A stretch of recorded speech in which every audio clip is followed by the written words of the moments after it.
मैं आत्मजीत सिंह साहब, थोड़ा संक्षेप में, क्योंकि मैं डॉक्टर संतोष से एक सवाल और ले लूंगा उससे पहले, लेकिन आप लोग से एक छोटा छोटा वो, मुझे एक चीज बता दीजिए, जितनी टॉप मैन्युफैक्चरिंग का है पूरी दुनिया की, जो मैन्युफैक्चरिंग हब है वो साउथ ईस्ट एशिया, चाइना करीब 31.6, करीब 32% दुनिया की टोटल मैन्युफैक्चरिंग केवल चाइना करता है।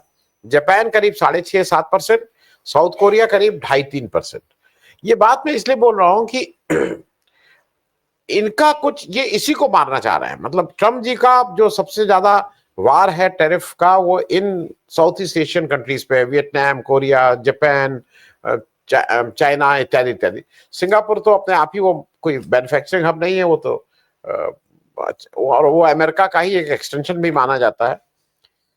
आपका पहला एक बहुत संक्षेप में रिएक्शन जो ये कल हुआ है, जब सबको पता है, सबको ये है कि ये लॉन्ग टर्म में या शॉर्ट टर्म में अमेरिका का कोई इससे फायदा नहीं होगा, नुकसान होने की संभावना ज्यादा है, इस सब का क्या मतलब, why all this is happening? ये सिर्फ मागा जैसे भक्त लोगों को खुश करने के लिए कुछ यहाँ पे होता है, उस तरह की कोई एक्सरसाइज है, या इट्स अ बैड एडवाइजर जिसके साथ ट्रम्प घिरे हुए हैं?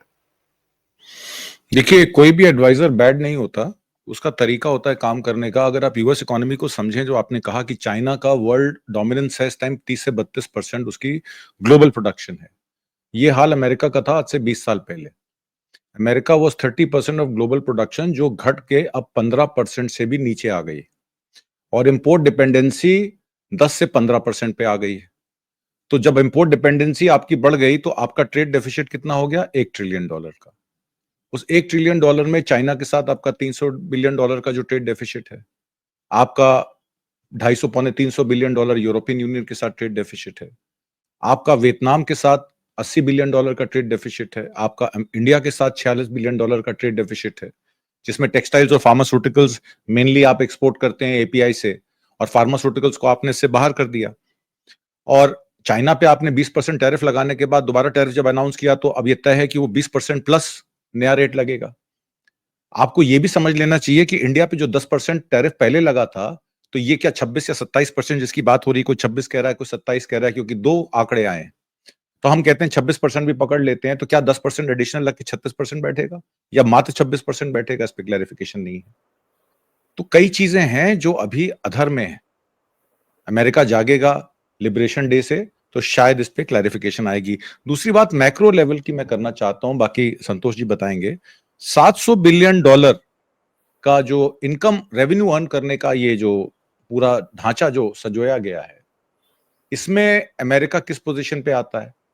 सबसे ज्यादा जीडीपी का कस्टम रेवेन्यू जो है नेपाल अर्न करता है। उसके बाद जो दो कंट्री आते हैं 5वें और 6ठे नंबर पे, उनका नाम मैं आपको बता देता हूं, एक सेनेगल है और एक मंगोलिया है। अगर ये 700 बिलियन रेवेन्यू रियलाइज हो जाता है कस्टम रेवेन्यू के जरिए, तो अमेरिका मंगोलिया और सेनेगल के बीच में 5वें 6ठे स्थान पे आ जाएगा। तो सवाल ये खड़ा हो जाता है कि ये $700 बिलियन यानी कि 2.4% ऑफ जीडीपी की जो हम बात कर रहे हैं रेवेन्यू अर्न करने की, क्या ये संभव है? क्यों संभव या असंभव की हम बात कर रहे हैं? क्योंकि इंपोर्ट आप 15% कर रहे हैं, उसमें आप वैल्यू एडिशन करके उसको आप अपनी फैक्ट्रियां चला रहे हैं, अपनी प्रोडक्शन कैपेसिटी बढ़ा रहे हैं, एम्प्लॉयमेंट जनरेट कर रहे हैं।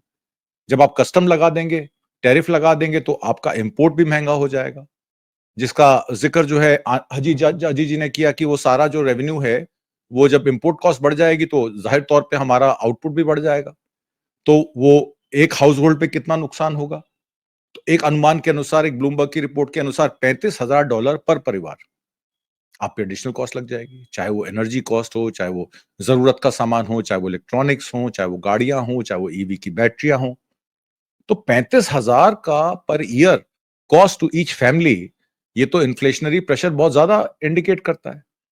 तो इसका रीजन क्या होगा? इसमें जो है आपके एवेन्यूज बिजनेस के शिफ्ट हो जाएंगे। वो क्या होगा कि बजाय चाइना डायरेक्टली कनाडा और मेक्सिको को सामान भेजने, क्योंकि कनाडा और मेक्सिको भी हाई टैरिफ में आ गए, तो वो उन कंट्रीज को ढूंढेगा जहां वो अपना सामान सप्लाई करे, और जिसके आगे वो वैल्यू एडिशन करके वो अमेरिका को बेचे। इसका सीधा सीधा उदाहरण मैं आपको सोलर एक्सपोर्ट्स का देता हूं। 2023 और 24 के वित्तीय वर्ष में भारत का 16% सोलर एक्सपोर्ट कम हुआ अमेरिका को, which is equal to about $1.5 billion. और उसके अगर आप बैकवर्ड में देखें तो चाइना से हमारा इंपोर्ट जो है वो 500 मिलियन कम हुआ, सोलर पैनल्स का, पीवी मॉड्यूल्स का। तो क्योंकि हम भी वैल्यू एडिशन करके बेच रहे हैं। हमारा जो 1.5 बिलियन का फोन एक्सपोर्ट का काम है, उसका चिप, उसका फोन जो है वो बाहर से आता है, चाइना से ही आता होगा। उसका जो गोरिल्ला ग्लास ऊपर लगता है वो भी चाइना से आता है। हम तो सिर्फ उसको असेंबली करते हैं, उसको बना के पीएलआई में बेच देते हैं। हमारे पीएलआई में 1,95,000 करोड़ के बजट में हमने मात्र 11,900 करोड़ रुपए खर्च किए। इसका मतलब है कि प्रोडक्शन लिंक्ड इंसेंटिव देने में सरकार कहीं चूक गई और हमारा उससे ना एक्सपोर्ट बढ़ा, ना उसके रोजगार बढ़े, ना हमारा काम बढ़ा। अब ये जो अमेरिका का सपना है $700 बिलियन रेवेन्यू अर्न करने का, ये कितना नुकसान करेगा उनकी डोमेस्टिक इकोनॉमी का, कितना नुकसान करेगा उनका एक्सपोर्ट का, कितना रेवेन्यू स्ट्रीम का लॉस करेगा, कितने कितने प्रोडक्शन जो मेथड्स हैं वो उनको चेंज करना पड़ेगा। बहुत सारी फैक्ट्रियां जो वहां लगी हुई हैं, क्या वो अपनी फैक्ट्रियों का बेस चेंज कर लेंगी, क्या वो यूरोपियन यूनियन में चली जाएंगी। अब हम आ जाते हैं ट्रेड की तरफ। ट्रेड में जैसे इंडिया का कारोबार 14% है या 18% है गुड्स और सर्विसेज का, बिल्कुल ठीक कहा कि सर्विसेज पे कोई बात नहीं हुई है कि उस पर कोई ड्यूटी लगेगी या टैरिफ लगेगा, सिर्फ गुड्स की बात हो रही, मर्चेंडाइज गुड्स की बात हो रही। तो यूरोपियन यूनियन को भी हमारा कारोबार जो है 14-15% है। तो हमें नए आयाम ढूंढने पड़ेंगे। जो प्रधानमंत्री मोदी ने कहा कि चाइना के साथ मिलकर अब हमें अपनी जो सप्लाई चेन मैनेजमेंट है उसको ठीक करना पड़ेगा। और आपके 75th एनिवर्सरी पे आपके फॉरेन मिनिस्टर ने ऑलरेडी, एम्बेसडर ने बोल दिया है चाइना के कि हम तो आपसे सारा सामान खरीदने को तैयार हैं, जो भी आप हमें दे सकते हैं हम आपसे सब सामान आयात करने को तैयार हैं। तो भारत को भी अपनी look east policy, south east policy देखनी पड़ेगी। जैसे कि आपने म्यांमार में देखा, वहां पे जब ये आया, भूकंप आया थाईलैंड और म्यांमार के एरिया में, तो भारत ने बहुत सारी रसद भेजी। अब भारत को वियतनाम, इंडोनेशिया, थाईलैंड, म्यांमार से बातचीत करनी पड़ेगी, क्योंकि थाईलैंड पर भी 37% टैरिफ लगाया गया और थाईलैंड का अच्छा खासा कारोबार है अमेरिका के साथ। वियतनाम तो ऑलरेडी ट्रेड पार्टनर है अमेरिका का। तो कायदे से देखा जाए तो अब हमें लुक ईस्ट पॉलिसी के तहत अपने स्तंभों को मजबूत करना पड़ेगा, अपने बिजनेस को, चाहे वो बांग्लादेश हो, क्योंकि बांग्लादेश भी अब कह रहा है नॉर्थ ईस्ट स्टेट के थ्रू वो, क्योंकि उसके पास पोर्ट है, गवादर की तरह वो भी एक बीआरआई इनिशिएटिव चाइना के थ्रू लॉन्च करना चाहता है।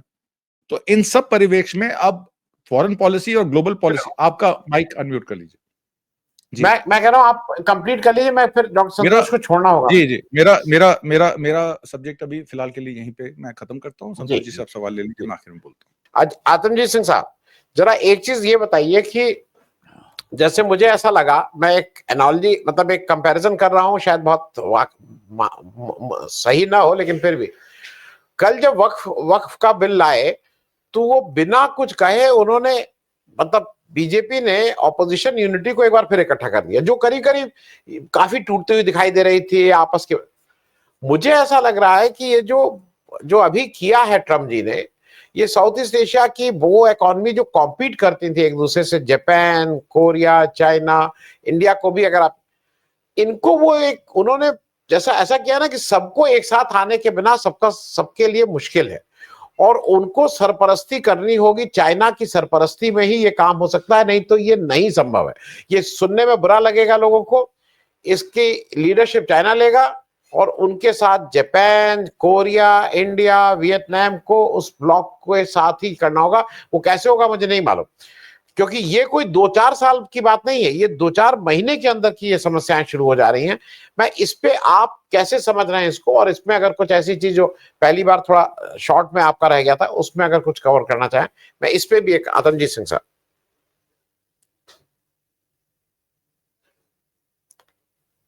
जी, मैं पहले अपनी बात कंप्लीट कर लेता हूं। भारत और अमेरिका का फ्री ट्रेड समझौता इस साल के आखिर में होने वाला है। भारत अपने टैरिफ कम करने के लिए ऑलरेडी राजी हो गया है। बाइक्स हैं, बर्बन विस्की है, या जो भी एग्रीकल्चरल एक्सपोर्ट हैं, उसमें अमेरिका ने कह दिया है कि आप एक काम कीजिए, जो आप दालों के एक्सपोर्ट पे आपने रोक लगा रखी है, उसको एक्सपोर्ट को हटा दीजिए, रोक को, और इंपोर्ट करिए दबादब। हम आपको सामान देंगे, कॉर्न देंगे, मसूर देंगे, दालें देंगे, जो साउथ अफ्रीका से आती है वो आप हमसे लीजिए, क्योंकि हमें अभी आपकी जरूरत है। और शायद मोदी जी ने उनको हाँ कर दी। आपको याद होगा वो डेयरी प्रोडक्ट्स पे ट्रेड डील में कल जो बातचीत चल रही थी कि जो डेयरी प्रोडक्ट्स हैं, जो ब्लड मील नहीं है, वो हमें सप्लाई की इजाजत जो है वो दे दी जाएगी अमेरिका वालों को, और अमेरिका से एग्रीकल्चरल इंपोर्ट जो है वो कर लिया जाएगा। तो जो किसान हैं जिनको एमएसपी मिलनी थी, उनका क्या हाल होगा? कि जब सारा एग्रीकल्चरल आउटपुट ही आपका एक्सपोर्ट के जरिए, इंपोर्ट के जरिए आएगा, तो जाहिर तौर पर आप एमएसपी नहीं दे पाएंगे। वहां अमेरिका के किसान को $600 बिलियन की सब्सिडी मिलती है, और यहाँ पे सिर्फ खाद देने में आप बजट बताते हैं 2.5 लाख करोड़, 2.25-3 लाख करोड़, और उसके बाद भी डीएपी और बाकी क्या चीजों का हाल होता है, क्या लाइन लगती है, क्या डंडे चलते हैं पुलिस के, आपने सब देखा है। और अगर गलती से आपने अपना धान या गेहूं जो है मंडी में गिरा दिया है, तो उसकी खरीदारी में भी आपको पर बोरी 20 से 25 रुपए देना पड़ता है। और पैसा कब मिलेगा, कैसे मिलेगा? तो ये आड़तियों द्वारा संचालित सरकार है ये। किसी ने भी पहले मेरे प्रीवियस प्रोग्राम में बड़ा अच्छा एनालिसिस किया, उन्होंने कहा कि जिस तरीके से ज्यूज काबिज हैं अमेरिकन पॉलिसी पर, जिसमें एलन मस्क भी शामिल हैं, उसी तरीके से आरएसएस अपना वित्त पोषित कर रही है इंडिया में बैठे। वो चित्पावन ब्राह्मणों की बात कर रहे थे कि जो वहां के आरएसएस के संचालक हैं, वो भारत को ऐसे ही समझते हैं कि हम ज्यूज हैं, हमारा सदियों से प्रताड़न होता आ रहा है, अब हम कंट्रोल करेंगे सारी इकोनॉमी को। तो ये हिंदुत्व का नारा, वक्फ बोर्ड, रात को 2:30 बजे बिल पास होना, अगले दिन ही राज्यसभा में डाल देना, विधायिका का कोई सम्मान नहीं है, कोई नोटिस नहीं दिया गया राज्यसभा के एमपीज को, आप तैयारी करके आइए बहस के लिए। तो ये जब चीजें होनी शुरू हो जाती हैं, तो आप समझिए कि एक तो इंडिया और अमेरिका की पॉलिसी में तुलसी गब्बड़ आई यहां पर, कहने लगी हम इस्लामिक टेररिज्म के खिलाफ हैं, चाहे पाकिस्तान हो, बांग्लादेश हो, कोई अदर कंट्री हो। तो वहां तो इंडिया हमें हाँ मिलाता है अमेरिका के साथ, हाँ भाई हम भी इस्लामिक टेररिज्म के खिलाफ हैं। और वही तुलसी गब्बड़ जब अपनी नेशनल इंटेलिजेंस यूनिट की मीटिंग में ये कहती हैं कि फेंटेनाइल ड्रग्स जो हैं वो इंडिया से भी एपीआई के थ्रू आ रहे हैं, एपीआई मैन्युफैक्चरिंग के थ्रू आ रहे हैं, तो आप सवाल ये खड़ा करते हैं कि तुलसी गब्बड़ जो यहां बोल के गई वो ठीक था, या जो वहां भारत के खिलाफ बोल रही है वो ठीक है? क्योंकि वो तो एक अमेरिकन सिटीजन है, रूट्स उनकी कहीं की भी हो, उससे कोई फर्क नहीं पड़ता। तो अमेरिका भारत का इस्तेमाल कर रहा है, या अमेरिका भारत को एक ताकत के रूप में देखना चाहता है? इसका सीधा सीधा उदाहरण मैं आपको मनमोहन सिंह की 123 डील से देना चाहता हूं। जो 123 डील हुई थी, आज से 2007 में शायद वो साइन हुई थी, उसको भी अब 20 साल 25 साल होने को आए। उस डील में आपने स्मॉल मॉड्यूलर रिएक्टर्स को यहां बनाने की, उसकी टेक्नोलॉजी ट्रांसफर की बात की थी। आपने जीई के 404 इंजन की मैन्युफैक्चरिंग की बात की थी, एचएएल मैन्युफैक्चर करेगा। अभी नाम किसका आ रहा है वहां पे? गोदरेज एरोस्पेस का नाम आ रहा है। गोदरेज एरोस्पेस जो है इंजन मैन्युफैक्चरिंग में एचएएल के साथ टाई अप करेगा, और मार्केट में एचएएल के शेयर जो है दबादब बढ़ रहे हैं। तो इसका मतलब है कि आप कॉर्पोरेट वेलफेयर मैकेनिज्म की तरफ चल रहे हैं, जिसमें आप वित्त पोषित कर रहे हैं अपने चुनिंदा कॉर्पोरेट्स को। स्मॉल मॉड्यूलर रिएक्टर्स में आपने जो हमारी एनआईसीआईएल है, एनआईपीआईएल है, जो सदियों से हमारी देश की आजादी से न्यूक्लियर प्रोलिफरेशन पे काम करती आ रही है, उसको आपने साइडलाइन कर दिया स्टेट एजेंसीज को। आप टीसीई को लेकर आ गए, आप प्राइवेट कंपनीज को लेकर आ गए। आप कह रहे हैं कि ये प्राइवेट कंपनीज जो हैं वो लॉजिस्टिक्स का काम देखेंगे, क्योंकि टेक्नोलॉजी ट्रांसफर के लिए अमेरिका ने मना कर दिया। आप एसएमआर 160 लगा तो सकते हैं होल्टेक के साथ टाई अप करके, पर होल्टेक की सब्सिडरी जो यहां पे है इंडिया में, वो टीसीई के साथ काम करेगी और प्राइवेट एलएनटी के साथ काम करेगी। और सिर्फ टेक्नोलॉजी ट्रांसफर अलाउड नहीं है, आपको उसकी मैन्युफैक्चरिंग अलाउड नहीं है, थर्ड पार्टी ट्रांसफर अलाउड नहीं है। तो इसका मतलब यह है कि आपकी चाबी अमेरिका के हाथ में है, चाहे F-35 के फाइटर प्लेन्स हो, चाहे आपकी न्यूक्लियर सिविल ट्रीटी हो, जिसके लिए आपने एसएमआर के लिए ऑलरेडी आपके बजट में इस बार निर्मला सीतारमण ने कह दिया था कि हम प्राइवेट प्लेयर्स को एसएमआर में अलाउ करेंगे। पर किस लिए अलाउ करेंगे? सिर्फ सहायता करने के लिए अमेरिकन कंपनी को। इसमें कोई टेक्नोलॉजी ट्रांसफर नहीं आएगा, टेक्नीशियंस उनके आएंगे, आपको उनको वीजास देने पड़ेंगे, आप अपने यहाँ पे नौकरियां भी जनरेट नहीं कर सकते। पीएलआई में भी यही हुआ है। आपने कितनी नौकरियां जनरेट की? आपने चिप मैन्युफैक्चरिंग का एक बड़ा बड़ा सा सुनहरा सपना दिखाया, वेदांता ये कंपनी लेके आ रही है, माइक्रोन लेके आ रही है, अब माइक्रोन इसके साथ आ रहा है, अब बेंगलोर में उनका यूनिट लगेगा। पर आपने किया क्या? आपने ब्लैक रॉक और ब्लैकस्टोन को लॉजिस्टिक पार्क्स दे दिए चेन्नई और हैदराबाद के, कि आप डेटा सेंटर्स बनाइए। आपने अपने 5G नेटवर्क की चाबी भारतीय एयरटेल और रिलायंस के थ्रू आपने स्टारलिंक फ्री स्काई पॉलिसी के अंडर, ये फ्री स्काई पॉलिसी भी इन्होंने पास कर दी। ट्रेड डील में पूरा पूरा प्राइम मिनिस्टर ऑफिस का इंटरफेरेंस है। और वो ओपन स्काई पॉलिसी में स्टारलिंक को बिल्कुल अलाउ करेंगे। वो एक डेटा फिडुशियरी बना देंगे, मतलब कि एक डेटा कलेक्टर, डेटा प्रोसेसर और डेटा यूजर, तीनों चीजें जो है स्टारलिंक के हाथ में आ जाएगी, एलन मस्क के हाथ में आ जाएंगी। तो इसका मतलब यह है कि आप जैसे पाकिस्तान एक अमेरिकन 51st स्टेट या 52nd स्टेट बन के रहा, तो वैसे ही भारत भी अब 53rd स्टेट बनने को तैयार है, क्योंकि 51st तो इजराइल है, कनाडा तो बनेगा नहीं, कनाडा ने तो उनको लाल आंख दिखा दी। और आखिर में अपनी बात कह के अभी अपनी बात को विराम दूंगा कि चाइना हमारा, आज राहुल गांधी भी बोले हैं 4000 स्क्वायर किलोमीटर, हजारों एकड़ जमीन, अरुणाचल, देपसांग, पैनगोंग में चाइना ने हमारी अतिक्रमण कर ली। और प्रधानमंत्री मोदी ने कहा कि ना कोई घुसा था ना कोई घुसा है। और उसके बाद अब वक्फ बोर्ड की जो आपने बात की, कितना जमीन हो जाएगा? 9.5 लाख एकड़ होगा, 10 लाख एकड़ होगा, 12 लाख एकड़ होगा। उसमें आप करना क्या चाहते हैं? जिनके रेवेन्यू रिकॉर्ड्स नहीं, आपके उत्तर प्रदेश की मैं बात बता देता हूं, 1,31,597, करीब 1,31,600 पकड़ लीजिए, जिसमें मात्र 2500 वक्फ बोर्ड जो हैं वो रजिस्टर्ड हैं, जिनसे आपको रेवेन्यू रिकॉर्ड में आता है। अब आप जिला अधिकारी क्या करेंगे? उन बाकी 1,30,000 यूनिट्स का क्या करेंगे? ठीक तो ये ठीक है। जैसे किसानों की जमीन हथियाने की साजिश 3 कृषि बिलों के द्वारा रची गई थी, किसानों से तो जमीन नहीं मिली, अब कि जमीन लेने के लिए क्योंकि कॉर्पोरेट्स आएंगे, और जिस तरीके से सरकार अपनी नीचे लगातार गिरती हुई कंपनी जैसे वोडाफोन कंपनी है, उसमें अपना स्टेक बढ़ा रही है, 49% पे ले आई, 51 नहीं लाई। हाँ, तो आदरणीय बात सिंह यह है साहब, कि अब कंक्लूड ये करिएगा। जमीनों को, जी मैं कंप्लीट कर रहा हूं, इन जमीनों को कॉर्पोरेट्स को सौंप कर ब्लैक रॉक और ब्लैकस्टोन की इन्वेस्टमेंट्स लाने का पूरा रेड कारपेट बिछा रही।